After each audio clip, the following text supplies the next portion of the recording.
उनका भी मैं स्वागत करती हूँ। अभी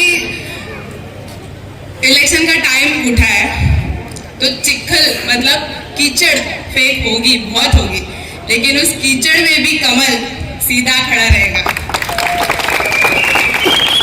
मनोज जी काटेकर हमारे अपोजिशन में जो खड़े हैं पैनल, वो अभी जगह जगह जाके इंटरव्यू दे रहे हैं।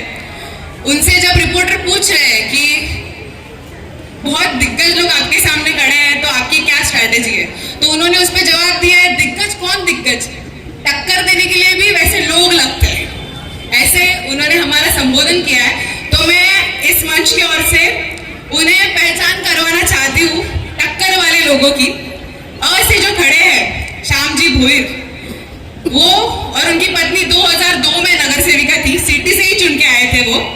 2002 को आज 20 साल हो गए, फिर भी हम जब अजमेर नगर की सीढ़ी चढ़ के आए आज, सब लोग ज्योत्सना श्याम भोईर का नाम ले रहे कि 20 साल पहले यहाँ पानी आया था, उसके बाद यहाँ पानी आया ही नहीं। तो आपकी टक्कर इनसे है। बस ये जो खड़े हैं, पहले तो मैं बता दूं, धर्मो रक्षति रक्षितः, ऐसे इस वाक्य का जिन्होंने पूरेपूर अर्थ पूरा किया है वो हमारे धर्मराज जी, नीलेश जी चौधरी, उनकी धर्म पत्नी खड़ी है आपके सामने टक्कर में, ये खड़ी है। तो से जो है, मैं खुद सिद्धि विवेक पाटिल, राशन वाले पाटिल साहब की लड़की। पिछली बार 9 साल पहले कमल से ही हम सीट हारे थे उनके सामने 900 वोट से। तब औरतें सड़क पे आके रोई थी, पुलिस स्टेशन तोड़ने की तैयारी चल रही थी कि कमल हारा कैसे इनके सामने। तो आपकी टक्कर इनसे है। और 10 से जो खड़े हैं, मैं अभी कान पकड़ना चाहूंगी, उनका नाम लेने की भी मेरी हैसियत नहीं है। रंगराव जी पवार, उनके पोते, और साईनाथ जी पवार। अच्छा, साईनाथ जी पवार के बारे में भी छोटे मुझे पढ़ाने वाला ले रही हूँ आज, लेकिन ये बात करना बहुत जरूरी है। सब लोग कह रहे हैं साईनाथ जी पवार है कहाँ, सब लोग जी कह रहे हैं कि साईनाथ पवार दिखते नहीं है। अरे श्री राम जी वनवास चले गए तो श्री राम जी श्री राम नहीं रहे क्या? 14 साल का वनवास अब खत्म होगा, श्री राम अयोध्या वापस लौटेंगे। जय श्री राम। आज तक उनके दर से कोई भी इंसान खाली हाथ नहीं लौटा है। वनवास में रहकर भी भगवान भगवान ही रहते हैं। आज इस मौके पे 2026 के इलेक्शन में साईनाथ जी पवार की वापसी होगी। उनके सुपुत्र, वो 21 साल, आज उनकी उम्र 24 साल है। इलेक्शन 2022 में होना अपेक्षित था। 2021 साल से वो बंदा अपना करियर छोड़ के दर बदर घूम रहा है, घर घर में जाके अपनी पहचान बनाने की कोशिश कर रहा है। देखो, एक गांव से आया हुआ लड़का लड़की, उन्हें यहाँ पे सरकारी नौकरी लेना और अपना नाम बनाना, ये जितना मुश्किल है ना, उतना ही मुश्किल है किसी दिग्गज का पौत्र और दिग्गज का पुत्र कहलाना।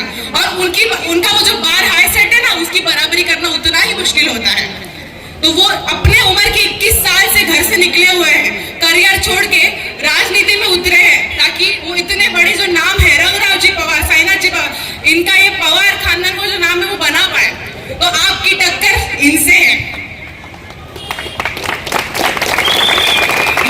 महायुति की चर्चा चल रही है, सिटी के सामने खड़े हैं हम, कोई कमल के सामने खड़े नहीं है ऐसा बोल रहे हैं। कमल के सामने मैं ऐलान करती हूँ कि हम कमल के साथ ही हैं। आपकी टक्कर कमल से ही है। और कमल का सबसे ज्यादा निरादर कोई कर रहा होगा तो आज की घड़ी में खुद मनोज जी काटेकर है, जिन्होंने तेजस काटेकर को 23 नंबर वार्ड में कमल के सामने खड़ा किया है। तो सबसे बड़ा निरादर कमल का आपने खुद ने किया है। और हम कमल वाले हैं। आप जो कहलाते हो झूठी महायुति, इतने बड़े बड़े अपने देवा भाऊ देवेंद्र जी फडणवीस के इतने बड़े बड़े जो बैनर लगाए हैं, कल उनको बुलाया भी है, उनके सामने आपने अपने खुद सुपुत्र को खड़ा किया है। तो कमल की सबसे ज्यादा निरादर आपने ही की है।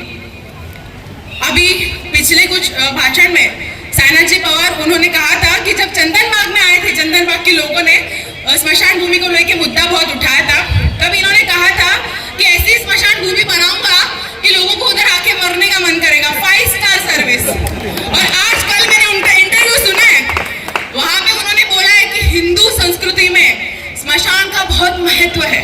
स्मशान, मृत्यु, इन सब के लिए हम संवेदनशीलता फील करते हैं। तो ये राजनीति में स्मशान स्मशान भूमि जैसे चीजों का मजाक बनाने वाले इंसान के हाथ में हम सत्ता अभी नहीं देंगे। राजनीति का मजाक किया है, अपने बच्चों का, अपने भविष्य का मजाक नहीं होने देंगे। तो मैं आप सबसे आज इस मंच की ओर से अपील करती हूँ कि आने वाली 15 जनवरी को सिटी को, कमल की छोटी बहन को सबसे ज्यादा वोटों से विजयी करें, बहुमत से विजयी करें और ये मक्तेदारी को आज यही फैसला करें, यही खत्म कर दे। गुजराती में कहते तो चौकड़ी मार दे। मैं आपसे निवेदन करती हूँ और वैसे कुछ चूक भूल हो गई हो तो હું તમારી માફી માંગુ છું, બટ આ સાચે દિલથી હાથ જોડીને હું તમારો વોટ પણ માંગુ છું। ધન્યવાદ।